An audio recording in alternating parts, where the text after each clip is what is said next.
Hello दोस्तों, आयुर्वेद वाणी में आप सभी का स्वागत है। हम एक बार फिर एक नई डिसीज़ के साथ आपके साथ प्रस्तुत हैं। आज की डिसीज़ है प्रवाहिका। आप सभी जानते हैं प्रवाहिका मतलब डिसेंट्री।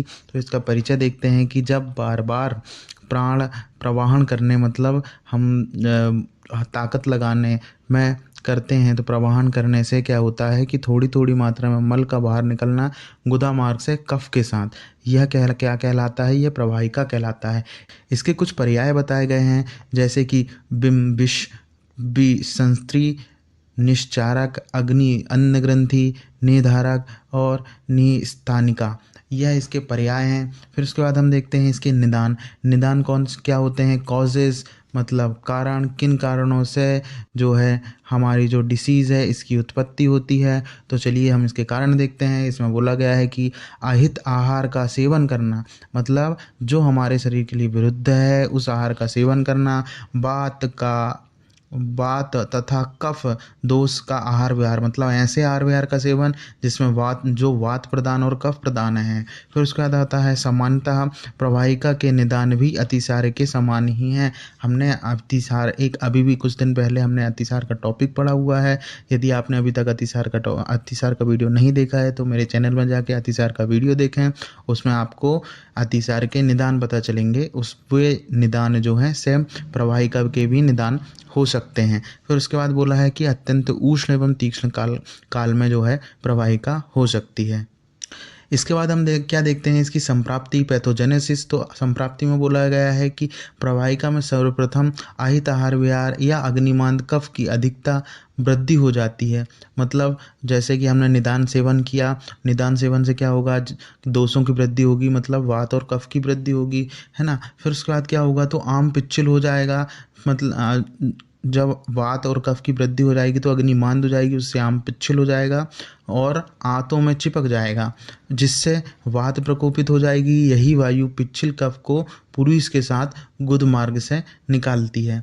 तो इससे क्या है? प्रवाहिका की उत्पत्ति होती है, डिसेंट्री होता है। फिर उसके बाद संप्राप्ति चक्र बताया है। संप्राप्ति चक्र में आप जानते हैं कि संप्राप्ति चक्र में हम संचय, प्रकोप, प्रसार, स्थान, संचय, इन अवस्थाओं के आधार पर हम संप्राप्ति चक्र देखते हैं। तो संचय अवस्था में बोला गया है कि निदान सेवन, हमने निदान पढ़ा, उसका कोई रोगी अधिक सेवन करता है तो क्या होगा? अग्निमांद हो जाएगी।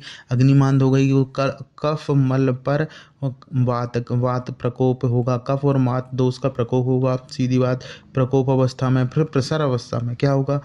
प्रसार अवस्था होगी तो आंत्र में क्षोभ उत्पन्न हो जाएगा, आंत में क्षोभ उत्पन्न हो जाएगा, जिससे स्थान संचय अवस्था आएगी, जिसमें बोला गया है कि कफ मिश्रित मल प्रवाहन के साथ गुद मार्ग से निष्कासन होना, मतलब मल के साथ कफ का निष्कासन होना स्थान संचय अवस्था में आएगा। फिर व्यक्त अवस्था में यही प्रवाहिका है। आप सभी जानते हैं कि मल के साथ कफ का आना शूल युक्त, तो उसे हम प्रवाहिका कहते हैं।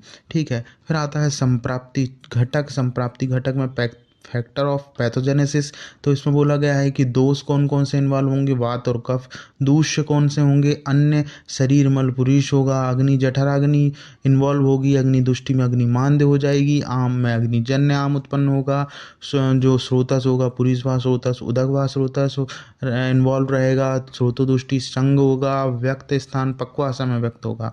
अधिष्ठान पक्वाशय है और प्रभाव जो है यह एक साध्य रोग है। इसके बाद इसके भेद बताए गए हैं। तो भेद में आप सभी जानते हैं इसके भेद हैं वातिक, पैतिक, श्लेष्मिक और रक्तज। मतलब 3 दोष के अनुसार 3 भेद और एक रक्तज। याद करने में आसानी जाएगी। तो इसमें बोला गया है कि जो वातिक प्रवाहिका है, वातिक प्रवाहिका सशूल प्रवाहन, मतलब जब मल प्रवृत्ति होगी तो वह सशूल होगी, उसमें पेनफुल होगा। और जो पैतिक प्रवाहिका होगी उसमें क्या है? सदाह प्रवाहन, मतलब पैतिक प्रवाहिका के लक्षण में दाह युक्त मल की प्रवृत्ति होगी। श्लेष्मिक प्रवाहिका में श्लेष्म युक्त मल प्रवृत्त होगा और रक्तज प्रवाहिका में सरक्त, मतलब मल के साथ रक्त भी आएगा। इसके सामान्य लक्षण कौन कौन से होते हैं? तो सामान्य लक्षण में बोला गया है कि अधिक प्रवाहन के साथ अल्प मल की प्रवृत्ति होगी, मतलब प्रवाहन मतलब होता है जोर लगाना, तो अधिक जोर लगाने पर अल्प मल आएगा, मल प्रवृत्त होगा। अल्प मल युक्त कफ का गुद से बाहर निकलना मतलब मल कम आएगा, उसके साथ साथ क्या होगा, कफ भी मल के साथ प्रवृत्त होगा। कभी कभी मल त्याग के साथ रक्त भी आएगा, मतलब मल की प्रवृत्ति होगी तो रक्त भी आ सकता है। इसके बाद हम देखते हैं इसकी साध्य असाध्यता। तो साध्य असाध्यता में जो प्रवाहिका है यह एक सुख साध्य डिसीज है।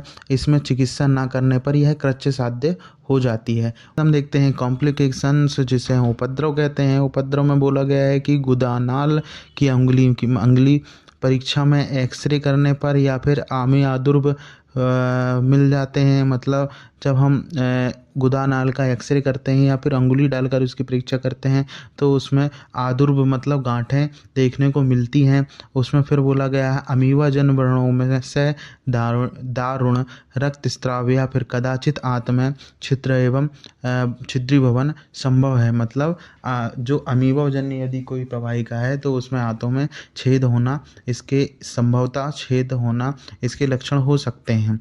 तो आज हमने यहाँ पे प्रवाहिका एक टॉपिक जो है ख़त्म किया है। प्रवाहिका यदि आपको यह पेपर में आता है तो आप इतना लिखें, आपको निसंदेह अच्छे नंबर मिलेंगे। और आपने अभी तक मेरे चैनल को सब्सक्राइब नहीं किया है तो प्लीज़ सब्सक्राइब करें, लाइक करें, फॉलो करें और अपने दोस्तों के साथ शेयर करें। Thank you.